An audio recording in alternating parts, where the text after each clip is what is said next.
Центре социально-экономических исследований провели круглый стол «Постсоветская Абхазия. Перспективы и безопасность существования». В каком контексте обсуждали эту тему? Какие выводы сделали эксперты на основе исследований и какое продолжение она может получить? Обсудим с Хатуной Шатыпа, заводилом национальной экономики ЦСИ, доцентом АГУ, и Илоной Мирцхулава, кандидатом экономических наук. Добрый день. Добрый день. Итак, был круглый стол. Расскажите, кого вы собрали на свой круглый стол, который провел ваш центр? Кто собрался, кто с чем пришел, выступил? Спасибо большое. Значит, действительно, идея проведения круглого стола по заданной теме родилась не случайно. Мы очень долго думали над тем, чем закончить наш такой научный сезон 24-25 года. И вот пришли именно к такому вопросу, как постсоветская Абхазия, безопасность и перспективы существования. Как всегда, основными участниками нашего мероприятия были приглашены представители правительства, депутаты, наши коллеги, ученые, представители общественности, бизнеса, бывшие чиновники, нынешние, да, но, к большому сожалению, не все приглашенные присутствовали, и как-то заложилась такая традиция в последнее время, что депутаты и представители органов управления не приходят на мероприятия. Ну, наверное, есть тому объективные причины. Вот. Ну, к большому сожалению, конечно, было бы интересно послушать и их мнение, их какие-то выводы. Но, тем не менее, мероприятие было вообще как бы сосредоточено вокруг основного доклада нашего руководителя Олега Несторовича Домения, который был посвящен вот постсоветской Абхазии, новым вызовам и угрозам. И задумка была такая: больше поговорить о социальной направленности всех процессов поствоенных, происходящих в нашей стране. Но в силу вот тех последних вызовов, которые происходят в мире и вокруг нас, в том числе и на Южном Кавказе, и в связи вот с теми событиями, которые произошли в Сочи вчера, наши спикеры погрузились еще и вот в этот контекст. Очень интересное выступление было у Сергея Мироновича Шамба. Очень интересный философский взгляд был у Беслана Астамуровича Камки. Наши коллеги и предприниматели, и ученые как раз тоже говорили и о политике в том числе тоже.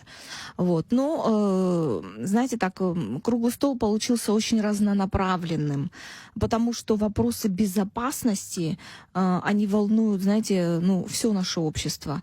И куда ни коснись, какой бы сферы мы ни коснулись, мы везде наблюдаем элементы безопасности нашей жизнедеятельности. Поэтому касается это политики, касается это экономики, социальной сферы, культуры. Это все вопросы безопасности. И они сегодня реально вот требуют обсуждения и принятия каких-то мер, каких-то решений. То есть контекст беседы вот был таков, что не только экономика, не только политика, но и какие-то другие вещи, скажем так, культурные надстройки, тоже были предметом исследования, предметом обсуждения. Что стояло все-таки, что отмечали эксперты, исследователи, какие главные мысли прозвучали, тем более, вот если был поднят и современный контекст, да, той ситуации, которая сейчас у нас в стране, вокруг нас, в геополитике и прочее. Да, верно. Изначально сегодня мы так планировали, так и вышло. Сегодня было мало экономики, то есть в прямом смысле этого слова. Это была наша задумка. Мы хотим экономику, мы работаем над этим. Это в продолжении, наверное, с осени будем эти темы развивать. А сейчас именно мы взяли, и доклад Несторовича был как раз вокруг социальных изменений. Как вот эти трансформационные процессы более 30 лет сказались на что изменилось, и в первую очередь каковы социальные изменения, конечно, культурные, культурная Ну, сфера. раскройте нам чью-то точку зрения, свою, может быть, на вот эти вещи, которые вы сейчас Знаете, как отметила Илона Валерьевна, доклады все были они брали разные аспекты, они все глубокие. Но я бы хотела отметить, наверное, Герман Маршан. Он сделал доклад об искусственном интеллекте. То есть это вызов, потому что процессы, современные технологии идут вперед, идет процесс цифровизации. Насколько Абхазия к этому готова? Есть ли для Абхазии здесь угрозы и каковы возможности и что нам надо делать? И вот его завершение, да, которое было, что нам нужно цифровую грамотность развивать, да, внедрять и особенно с молодым поколением работать. То есть если мы будем отвергать новые технологии, мы останемся вообще на обочине отстоя. Нас история выкинет. Но все перенимать в таком виде, да, необработанном, не адаптированном для нашей идентичности, это тоже очень опасно. Этот доклад бы я отметила. Далее, вообще, конечно, очень интересно, каким образом это можно сочетать, да, вот это. Да, наверное, наши материалы мы будем размещать, и наверняка мы будем стараться эти моменты изложить, чтобы у тех, у кого не было возможности сегодня присутствовать, тоже ознакомились. И еще что прозвучало вот в это сложное время, да, это 30 лет немало, конечно, для истории, может, мало, но для нас, что негативные какие последствия, так это раскол в нашем обществе. То есть раскол на разные группы, да, у нас на разные, не знаю, так можно сказать, классы, касты. И продолжается, оно носит уже хронический такой характер. И вот говорили наши спикеры, что мы перед войной, это был сильный вызов, да, безопасности нашей, вообще сохранения нашего этноса. Но тогда справились, потому что у нас было единство, вот что отмечали. Сейчас, к сожалению, и вот дальше пошло обсуждение, что надо сделать, чтобы в этом контексте мы пришли вот к единству. И вот тут были разные подходы. Например, Тамаз Иванович, как представитель общественной палаты, как юрист Кецба, да, он остановился на том, что они разработали проект конституционных реформ, в части, в особенности, это касается изменения политической системы. Вот, то есть такой взгляд, такая точка зрения звучит, что вот эти изменения, возможно, являются просто первоочередными необходимыми. Были выступающие, которые считали, что надо нам больше на культурные сохранение языка, культуры.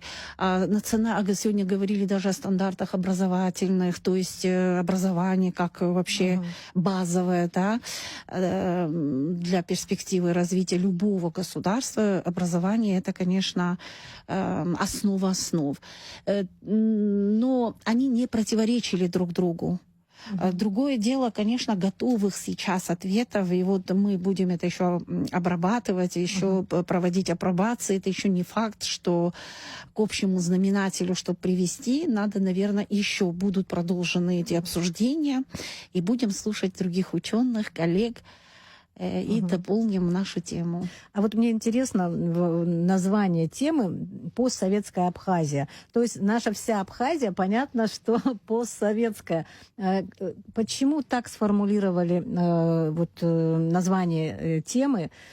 И почему вот эта отсылка, она наверняка что-то означает? Или просто вы взяли вот этот весь исторический период именно от советской власти? Вот, кстати говоря, как было тогда с точки зрения безопасности в тот период, и как вот эта степень безопасности или вот эти всякие вещи, как политика, экономика, которая обеспечивает безопасность страны, как они видоизменялись, эти сферы, на протяжении этой истории нашей, постсоветской? Да, вы знаете, Олег Денисович, он патриарх, да, в этих общественно-политических процессах, в том числе связанных с национально-освободительным движением, да, и так далее. И ему, как человеку глубоко профессиональному, очень тонко видно и заметно, как происходят вот эти изменения,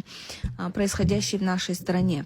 30-летний период, вот как Хатун отметила, он действительно для истории развития государства это может быть небольшой срок, но для человека это достаточно зрелое время, зрелый период, потому что за 30 лет целое поколение вырастает.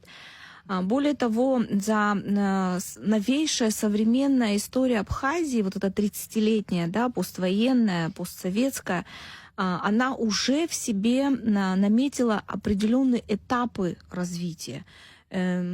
Исторические, экономические, социокультурные. Вот сегодня мы действительно приблизились к веку цифровизации, и мы не понимаем, какова роль человека и развитие человеческого потенциала в современном абхазском обществе. Не то, что не понимаем, а хотим глубже изучить, что несут эти новые вызовы, куда это может завести, и куда это нас приведет, действительно. И вообще даже звучал такой постулат, не заменит ли искусственный интеллект человека вообще. То есть существуют и такие выводы у ученых тоже. Более того, вы знаете, мы ведь работаем, основываемся не только на каких-то учетных данных. Мы стараемся изучить и общественное мнение наших людей. И вот буквально недавно кафедрой политологии и социологии на площадке лаборатории АГУ, социологических исследователей, и МГУ, было проведено социологическое исследование, социальный портрет развития Абхазии и стратегии развития, стратегических инициатив. И, к сожалению, к сожалению, наверное, к большому были получены, знаете, такие выводы, результаты, то есть образовались 5 топ-проблем, которые присутствуют в нашем современном обществе, но от которых мы, к большому сожалению, не можем уйти, а наоборот должны погрузиться.